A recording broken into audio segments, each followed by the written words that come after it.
The way we eat has changed more in the last 50 years than in the previous 10,000. The modern supermarket has on average 47,000 products. The industry doesn't want you to know the truth about what you're eating, because if you knew, you might not want to eat it. We've never had food companies this powerful in our history. Everything we've done in modern agriculture is to grow it faster, fatter, bigger, cheaper. If you could grow a chicken in 49 days, why would you want one you got to grow in 3 months?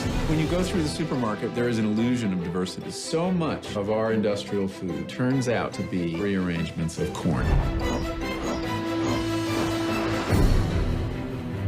Sometimes you look at a vegetable and say, okay, well, we can get 2 hamburgers for the same price. They have managed to make it against the law to criticize their products. There is an effort to make it illegal to publish a photo of any industrial food operation.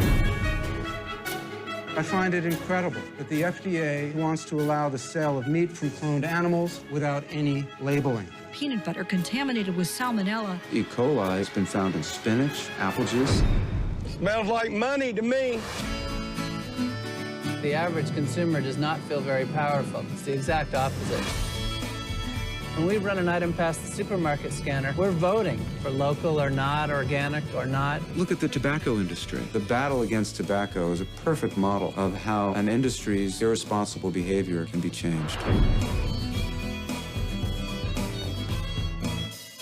Imagine what it would be if, as a national policy, the idea would be to have such nutritionally dense food that people actually felt better, had more energy, and weren't sick as much. You know, now see, that's a noble goal.